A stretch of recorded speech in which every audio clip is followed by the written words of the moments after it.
ses débuts modestes à ses triomphes sur la scène internationale, notre invité nous plongera dans son parcours remarquable, partageant ses secrets de réussite, ses défis surmontés et ses moments les plus mémorables. Attachez vos ceintures et préparez-vous à être émerveillés par la foi, la détermination, la force de notre champion du tatami. Bonjour à toutes et à tous et bienvenue dans votre émission qui met en lumière les jeunes talents africains. Beauty and Brand, l'émission où la beauté et l'intelligence ne font qu'un. Aujourd'hui, nous allons parler de ceinture, de compétition, de sport avec Younous qui est un taekwondoïne. Bonjour Younous, merci d'être avec nous. Bonjour mademoiselle Abiba, c'est un plaisir pour moi d'être avec vous aujourd'hui. Plaisir partagé. Alors votre nom à l'état civil c'est Ben Younous Konaté. Eh bien, on va dire qu'en Côte d'Ivoire, le sport phare c'est le football. Alors, d'où vient l'envie de vouloir être taekwondoïne? D'abord, j'aimerais dire que l'envie est venue avec le temps. Et mon père, il a pratiqué le taekwondo avant.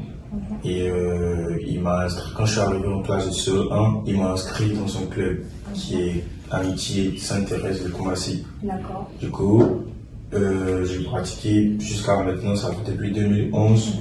Et après, au début, c'était juste pour maintenir la forme, juste pour un sport, après les cours et tout. Et après, c'est devenu une passion, après, c'est devenu une vie pour moi, le taekwondo. D'accord. Donc, on va dire que c'est un héritage paternel, on va dire ça comme ça. Je vous rappelle que vous êtes athlète professionnel de taekwondo. J'ai tout de suite envie de demander comment on devient athlète professionnel. D'abord, on devient athlète professionnel en ayant une licence. Et cette licence-là, elle est demandée à la Fédération mondiale pour pouvoir participer aux compétitions internationales. Dès que tu as cette licence-là, tu es considéré comme un athlète professionnel. Et tout le monde peut-il devenir athlète professionnel du taekwondo? Parce qu'au football, par exemple, on sait qu'il y a un âge, à partir d'un certain âge, tu ne peux plus en tout cas entrer dans des centres de formation. Il y a le physique aussi qui compte. Est-ce que dans le taekwondo c'est pareil? Oui, c'est pareil. C'est pareil. À partir d'un certain âge, déjà, ça va être compliqué déjà d'entrer à l'équipe nationale. Parce qu'il va falloir faire des compétitions avec des plus jeunes, des plus performants. Et ça va être difficile. Pourtant, pour pouvoir devenir athlète professionnel, pouvoir participer aux compétitions, tu dois faire des combats, tu dois faire des tests. La fédération puisse te voir, puisse t'appeler. Et voilà, c'est la fédération qui appelle. Du coup, avec l'âge, ça va être compliqué. C'est possible, mais avec l'âge, ça va être compliqué. Et je pense pas que j'ai jamais vu un athlète de plus de 25 ans rentrer à l'équipe nationale. Tu rentres toujours plus tôt. Plus tôt, oui. D'accord. Et un âge, on va dire pour la retraite, c'est-à-dire à partir d'un certain âge, tu peux plus. Je peux plus. C'est quel âge? Pour pratiquer, c'est-à-dire faire des compétitions. Oui, on va dire pour pratiquer faire des compétitions. Franchement, bon, ça c'est faire des compétitions internationales, c'est ouvert à tout le monde, aux plus de 18 ans. Mais après, pour les plus de 40 ans, il y a des compétitions vétérans. Ça c'est juste entre on va dire, les vieux. D'accord. Un athlète professionnel de taekwondo peut-il vivre de son art en Côte d'Ivoire? On va dire oui, parce que Cheikh Cissé l'a fait, Ruud Bagby l'a fait, et nous avons aussi notre DTN actuel qui s'appelle Sébastien Conan, qui a été le premier olympique au taekwondo, le premier champion aux Jeux africains, et ça a commencé par lui avant Cheikh Cissé et Ruud. Et lui, il a vécu de ça, il a eu des bourses, il a eu des soutiens, et voilà, aujourd'hui, il vit de ça. Donc, quand tu es bien encadré, quand tu es bien encadré, tu peux bien vivre de ça. Ok, moi j'ai tout de suite envie de demander, est-ce qu'il y a une différence entre le taekwondo et le karaté? Parce que généralement, je pense que c'est les mêmes ceintures, si je ne dis pas n'importe quoi, les mêmes couleurs en tout cas de ceinture. Non, c'est pas les mêmes. C'est pas les mêmes couleurs de ceinture. ceinture. C'est pas les mêmes couleurs de ceinture. C'est pas les mêmes couleurs de ceinture parce que chez nous, il y a la ceinture jaune, verte, bleu, rouge. Je crois que chez eux, c'est un peu plus différent. Je crois qu'il y a orange. Je crois qu'il y a d'autres couleurs que au taekwondo. Et il y a aussi le dobok. Chez nous, la tenue du taekwondo, c'est carrément différent. Ils portent le casque. C'est un peu plus lourd et un peu plus large par rapport à notre. Et eux, ils ne portent pas de casque, quoi. Les gars qui font du casque. Non, ils font pas de casque.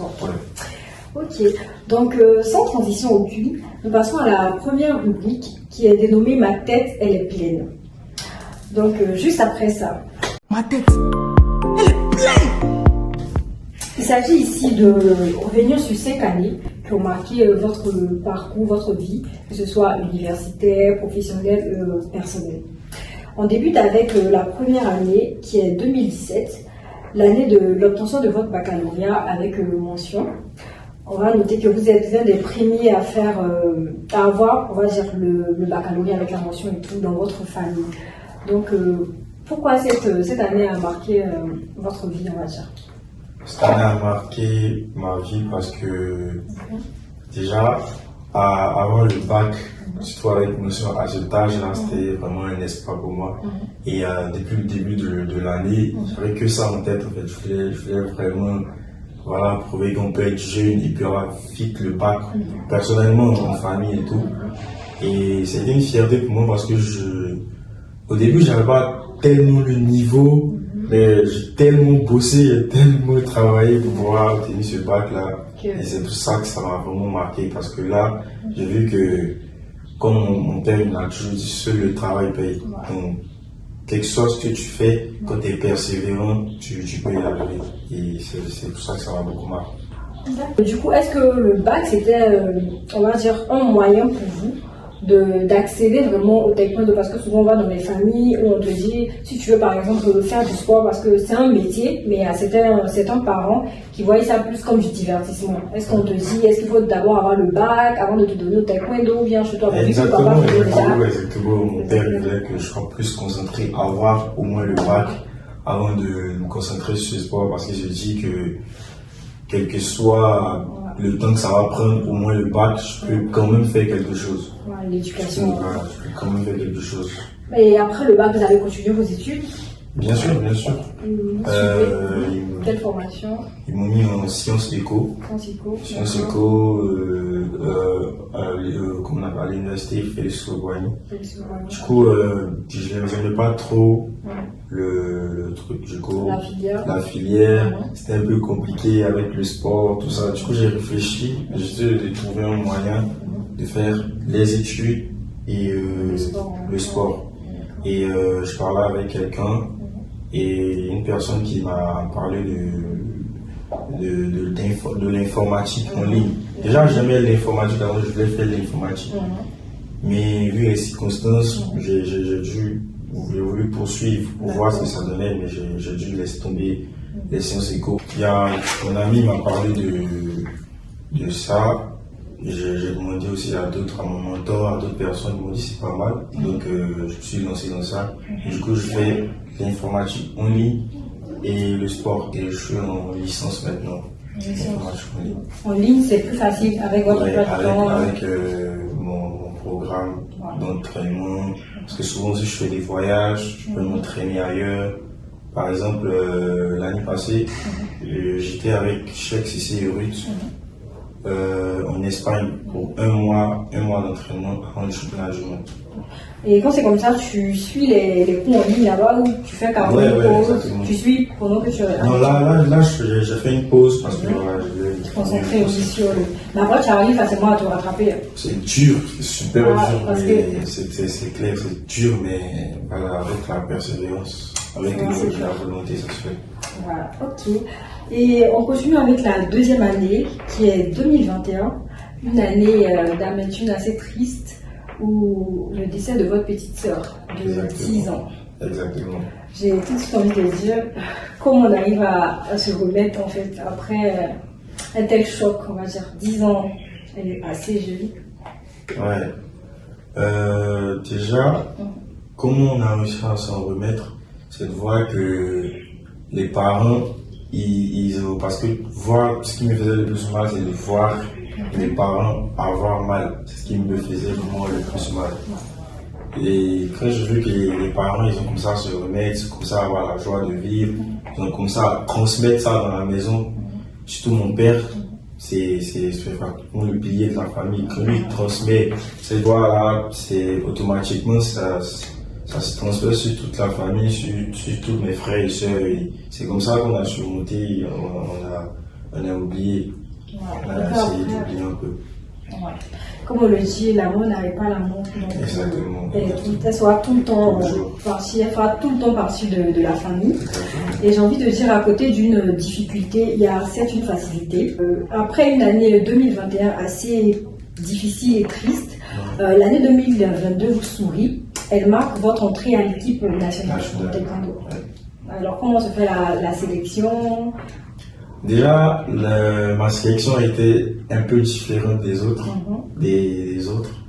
Parce que ma sélection s'est fait en fonction. Là, le système n'était pas tellement bien fait, mais ça s'est fait en fonction des test matchs. D'accord. Et c'est pas forcément tous les athlètes qu'ils ont pris certains athlètes. Il y avait deux pôles. Il y avait le pôle de 1 mètre. Il y avait trois entraîneurs nationaux. Il y avait le pôle d'un et il y avait le pôle des deux autres. Du coup, ils ont fait un test match où les athlètes de l'un s'affrontaient avec ceux de l'autre. Et du coup, c'est pas forcément tous les athlètes qu'ils ont pris certains athlètes. Il y avait deux pôles. Il y avait le pôle de 1 mètre. Il y avait trois entraîneurs nationaux. Il y avait le pôle d'un et il y avait le pôle des deux autres. Du coup, ils ont fait un test match où les athlètes de l'un s'affrontaient avec ceux de l'autre. Et du coup, on a dû faire le test match. Et donc j'ai gagné mon premier combat assez facile. J'ai croisé le tenant titre de la catégorie, le champion de la catégorie. En ce moment, j'étais en moins de 58. Du coup, je venais d'arriver jeune, tout le monde ne me calculait pas. Voilà, je voulais prouver que voilà, j'avais ma place dans ce registre-là, de ce système-là. Et j'ai tout donné, j'ai battu le champion de la catégorie. Juste dans un test match, pas dans un test match. Et la sélection, là, c'était pour faire l'Open du Niger, qui allait se faire dans 2 ou 3 semaines comme ça. Et je suis venu, j'ai surpris tout le monde. Voilà, j'ai battu le champion et c'était une grande joie pour moi parce que voilà, je le voulais vraiment, je me suis vraiment entraîné dur, j'ai vraiment travaillé dur pour ça. Et voilà, ça m'a vraiment marqué ce jour parce que il y a tellement de gens qui m'ont félicité, j'ai tellement surpris les gens, En fait, c'est le début de mon histoire en fait. Okay. Donc après le crash test, vous obtenez votre ticket pour intégrer et en même temps intégrer l'équipe nationale. D'accord. Et toujours en 2022, votre prestation au championnat du monde. Donc c'est après tout ça que vous êtes sélectionné en même temps, après l'Open du Nigeria, du Niger, c'est ça? Du Niger ou du Niger? Du Niger, que vous, on va dire que vous avez le ticket pour le championnat du monde. Ouais. C'est après l'Open du Niger? On a fait environ 2 à 3 Open comme ça, mais j'ai perdu, j'ai pas eu de médaille. D'accord. Et on a fait le championnat du monde, c'est passé au Mexique, à Guadalajara. Et j'ai perdu en 32e de finale, mon deuxième tour. Mais parce que là, j'ai mentionné deux championnats du monde, mais 2 championnats du monde m'ont vraiment marqué. Les 2 premiers championnats du monde m'ont vraiment marqué. Et il y a aussi le championnat du monde en 2023 qui était en mai, juste 5 ou 6 mois après. Et voilà, à Guadalajara, j'ai fait vraiment une tellement belle performance. C'est vrai, j'ai perdu, mais les gens étaient tellement fiers de moi, de l'Ivoirien. J'ai fait sortir du petit, du blanc, là-bas. J'ai tellement battu, j'ai tellement tout donné. Et le score même, il était tellement serré, c'est-à-dire, j'ai perdu au 3e round, j'ai gagné, le gars il a gagné 1 round, j'ai gagné 1 round. Et au 3e round, j'ai perdu 6-6. Et j'ai perdu 6, on avait le même score, mais j'ai perdu parce que moi j'avais pris un coup à la tête, et pas lui. Du coup, c'est lui qui avait la tête, c'est lui qui a gagné. Et voilà, il y a beaucoup de personnes qui me disent que franchement, il y a même des inconnus qui m'appellent, qui m'ont dit franchement, avec toute la délégation, avec Cheikh Cissé, avec Ruth, ils ont regardé le combat et tout le monde, mais moi, ils trouvent que pour eux, la plus belle prestation, c'était la mienne. Et tout ça, ça m'a fait vraiment chaud au cœur et ça m'a encore motivé. Et ensuite, le championnat du monde de Bakou en Azerbaïdjan. Là, je quittais tout droit de l'Espagne, qu'on appelle l'entraînement avec les Russes en Espagne. Et je suis arrivé à Bakou. C'était un peu compliqué avec les coachs, j'avais un petit souci et tout, mais voilà, on a surmonté ça et j'ai dû perdre mon 16e de finale après 2 combats. Et c'était vraiment un exploit parce que, voilà, championnat du monde, beaucoup de personnes ne pouvaient pas penser que je pouvais avoir ce résultat, aller jusqu'à là. D'autres même pensaient que j'allais avoir la médaille tellement ils me voyaient monter et tout. Voilà, là j'ai gagné mon premier combat 2-0, deuxième combat 2-0, c'est-à-dire 2 rounds rapides. Et le troisième, j'ai croisé un Français qui a vraiment un bon niveau, qui est bien connu dans le monde du taekwondo. Et tout le monde se disait, même les amis, avant que je crois, tout le monde se disait non, c'est mort, il va l'éteindre. Le Français allait l'éteindre, tu vois. Parce qu'il se disait qu'il avait plus d'expérience, il est plus fort, il est tellement fort. Et comme d'habitude, le petit Dula encore montré sa force de frappe, de quoi il est capable, qui peut surprendre. Et le combat a commencé, ça a été, voilà, au début, il a commencé à me prendre de vitesse et tout. Mais après, j'ai dû prendre mon calme. Et moi, quand je suis mené, je suis très dangereux. Quand je suis mené, je suis vraiment très dangereux. Je suis imprévisible. C'est comme ça, je suis de nature comme ça. Quand je suis mené, je suis plus fort quand je suis mené que quand je mène. Du coup, j'ai dû remonter près de 12 points, hein, 12 points d'écart. Les montées, on se disait non, c'est mort. Et là, je trouve, au premier round, là, j'étais à 6 points d'écart, à 5 secondes de la fin. Du coup, point, après, retourner à la tête, toute la salle en feu. Après, deuxième round, troisième. Après, j'ai dû perdre ce combat-là parce que j'étais fatigué. J'ai pas su gérer le combat, gérer mon énergie. Je l'ai dépensé parfois pour rien. Et c'est ce qui m'a fait défaut. Sinon, j'ai fait une belle prestation. Franchement, j'étais fier de moi. Et tout le monde était fier de moi. Et ça m'a beaucoup marqué aussi. Peut-être la prochaine championnat du monde, je serai, Inch'Allah, médaillé. Mais ça va pas plus me marquer que ces deux-là parce que, voilà, je pense que j'ai fait un exploit. Mais ça sera plus un exploit pour moi de faire de gagner un championnat du monde parce que je sais que j'ai les moyens pour le faire. On termine avec la dernière année qui est 2023, l'obtention de votre première médaille internationale en Égypte. Ouais. Alors, quel est le sentiment qui vous anime à ce moment-là? Je suis vraiment heureux parce que, comme on le dit, j'ai commencé en 2022. J'ai fait près de 4 ou 5 compétitions sans médaille. Genre rien de rien. Même avec le championnat du monde et tout, mais il y avait vraiment.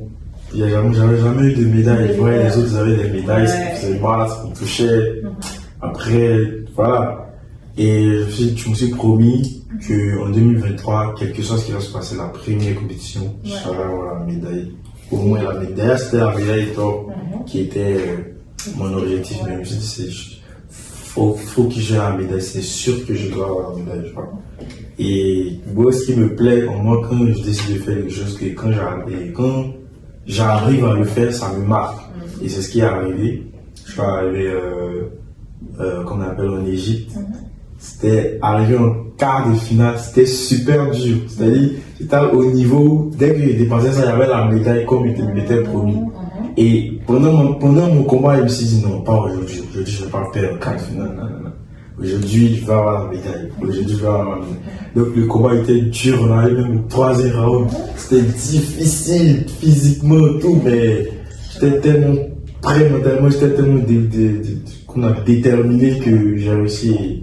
Voilà, en demi-finale, il y a eu des problèmes d'arbitrage parce que les Maghreb, ils sont pas très honnêtes en arbitrage, surtout dans les compétitions comme dans les pays comme l'Égypte, comme l'Algérie, les Maghrébs sont vraiment très malhonnêtes en arbitrage. Il a été très défavorisé arbitrairement. Et c'est ce qui m'est arrivé, mais j'ai perdu. Je ne vais pas me mettre sur ça, mais voilà, moi j'avais la médaille. Ça m'a un peu la médaille d'or, la médaille d'or, mais voilà, j'ai eu la médaille de bronze. D'accord. Mais voilà, j'étais bien content parce que voilà, j'avais réussi à enfin ouais, passer médaille. le cap, Ouais. arriver enfin sur le podium. Donc ça m'a vraiment marqué. D'accord. Donc, Ben Younous Konaté est un jeune homme ambitieux et travailleur qui compte apporter sa partition dans l'évolution du taekwondo, notamment du sport dans le monde. Toutefois, notre société a souvent des préjugés sur plusieurs professions, dont notamment voilà, celle du taekwondoïne. Nous allons maintenant passer à la deuxième rubrique qui est 5 sur 5.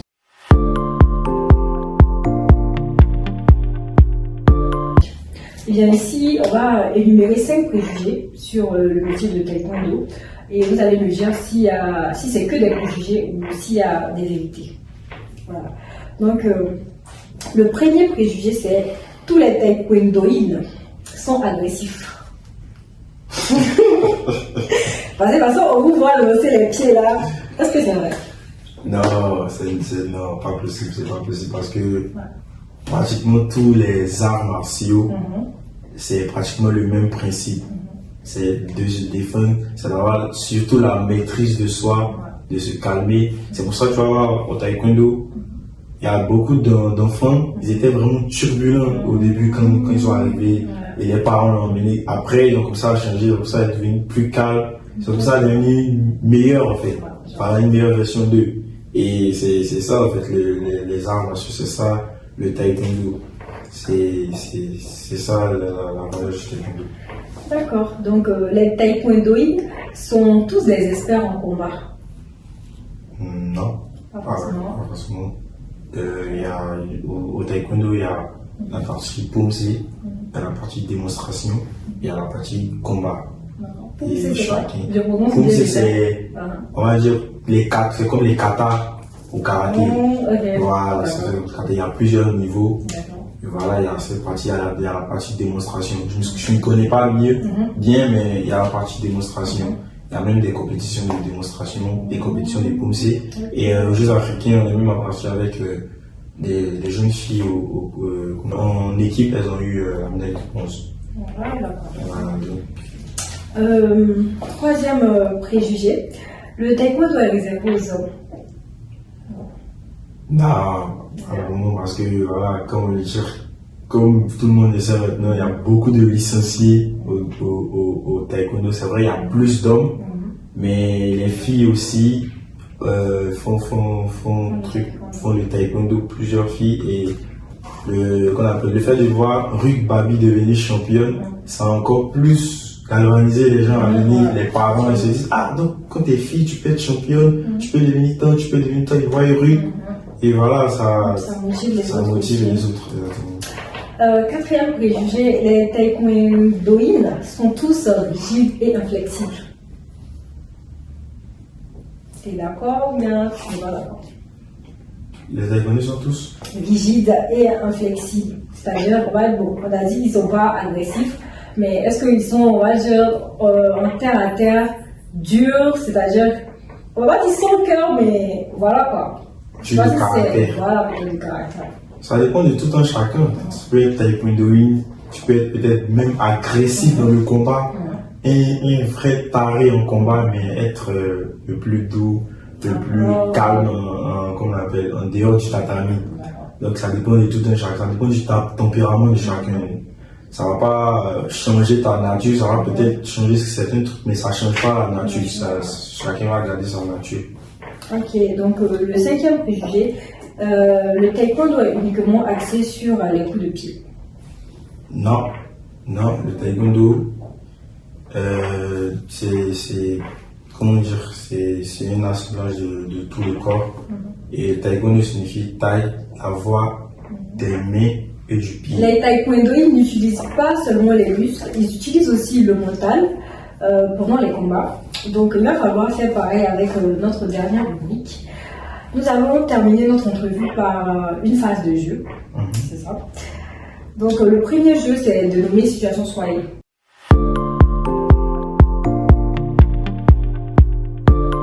Donc il va falloir nous raconter une situation soirée que vous avez vécue.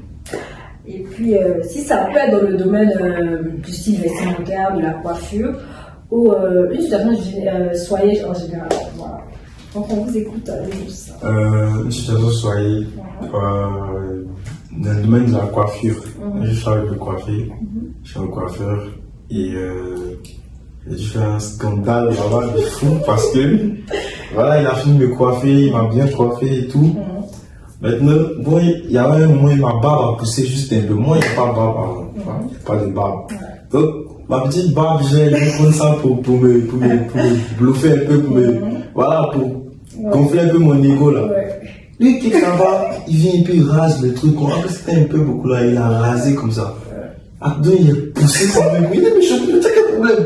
Donc, j'ai fait un scandale dans le truc comme ça. Moi, mais il ne me sait pas beaucoup, mais il a fait le mal était déjà fait. Il a rasé ma barbe, il dit non. Mais il dit non, il n'y avait pas de barbe. Il dit mais où est la barbe? Il dit non, je ne peux pas raser ma barbe comme ça. Donc on s'est disputé, et puis après, je suis lâché, j'ai pris mon sac, je suis parti. C'est fini, le mal était déjà fait. Ouais. Donc il y a beaucoup, on le dit chez nous. Et là, c'était irréparable, hein. Tu ne peux plus retrouver ta barbe.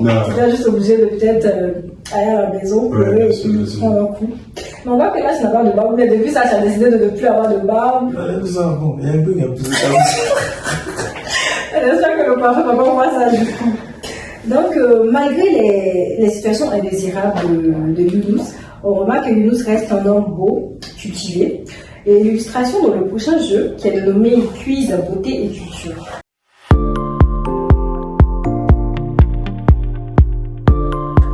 Donc ici, il s'agira de vous poser des questions. Et à chaque fois, je vais vous faire 3 propositions de réponse. Vous devrez choisir la bonne réponse.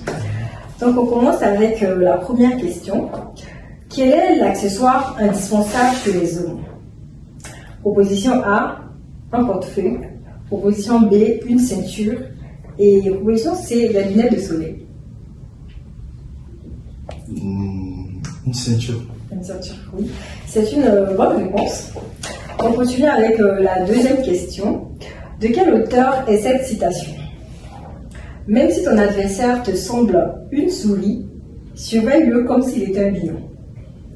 Proposition de réponse A, Michael Jordan. B, Ligi Manfredi. C, Andrew Williams. Donc, selon toi, quelle est la bonne réponse? Ça vient de quel auteur? Ça soit de Michael. Donc, il y a B, Ligi Manfredi et C, Andrew Williams. Tu veux que je reprenne la citation? Non, ça va. Je dirais C. C. Allez trouver, c'était plutôt B, Ligi Manfredi. Donc, une dernière question pour te rattraper. Quel ancien athlète de tennis a créé sa propre marque? On a Raphaël Nadal, René Lacoste et Roger Federer. Voilà, je pense que c'est bon. Voilà, donc la bonne réponse était justement René Lacoste, qui est le premier à passer le carton créant sa propre marque de vêtements en 1933. Aujourd'hui mondialement connu. Le logo de la marque vient du surnom donné aux sportifs, le crocodile, en référence à sa ténacité lors de ses matchs. Voilà. Donc bravo Younous, vous obtenez quand même 2 sur 3. Ouais. C'est une belle victoire. Okay. Et on passe à notre dernier jeu qui fait appel à la mémoire. Le principe est simple. Quand je te pose une première question, il ne faut pas répondre. Et lorsque je te poserai la deuxième question, il va falloir me donner la réponse à la première question. Okay. On passe à l'interview détaillée.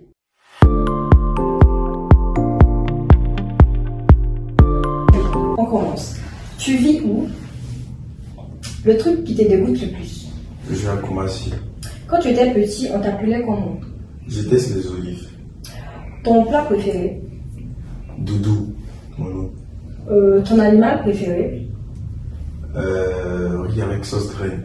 Il te fait penser à qui Didier Drogba? J'ai pas d'animal préféré. Cite 4 membres du groupe de la section d'assaut. Didier Drogba me fait penser à moi pour son mental de champion. Il y a combien d'habitants en Côte d'Ivoire? Les membres de la section d'assaut, on a Black Air, James, Lefa, Barakadama. Tu gagnes combien par mois? Je crois que c'est environ 25 millions d'habitants. Tu as quel âge? Je ne suis pas payé par mois. C'est quoi ton chiffre de bonheur? J'ai 20 ans. Ta chanson préférée? Mon chiffre de bonheur, c'est le numéro 7. Un bruit que tu détestes? Ma chanson préférée, c'est Rihanna. Je sais pas, je connais pas le titre du son, mais Shine Bright Like a Diamond. Quelle est ta citation préférée? Le bruit de la scie. Il y aura écrit quoi sur ta tombe? Ma citation préférée, c'est Je pense donc je suis. Pourquoi? Parce que à travers ça, je me dis, ça, comme moi je le comprends, c'est-à-dire le fait de penser que je suis un champion veut dire que je suis un champion. D'accord, bravo Younous, c'est la fin. Merci, on peut remarquer que tu as une bonne mémoire quand même, parce que c'est un sans faute. On a été ravis d'être avec vous Younous. On rappelle que Younous Konaté, c'est une médaille de bronze au championnat d'Afrique, une médaille d'argent à l'Open de Slovénie, une médaille de bronze aux Jeux africains d'Accra. Voilà. Et ce n'est que vous citez cela, sinon vous avez encore d'autres médailles. Donc déjà, félicitations pour votre parcours. Merci. Et en même temps, j'aimerais demander quels sont les projets à court et long terme de Younous. Mon projet à court terme, c'est de remporter la President Cup Africa qui est dans un mois en Guinée équatoriale. Et voilà, j'aimerais entrer dans le ranking pour la saison prochaine 2025. Et mon projet à long terme, c'est de finir parmi les 25 premiers olympiques avant la fin de l'année. D'accord, donc on espère que vous pourrez réaliser ces projets-là. C'est tout le mal en tout cas qu'on vous souhaite. En tout cas, nous vous souhaitons bonne chance pour la suite de votre carrière et surtout de vos compétitions. Encore plus de médailles. Merci à vous de représenter le drapeau ivoirien. Alors, merci à vous de nous avoir suivis. On se retrouve mardi prochain pour un autre Beauty and Brains avec un autre invité. Merci et portez-vous bien.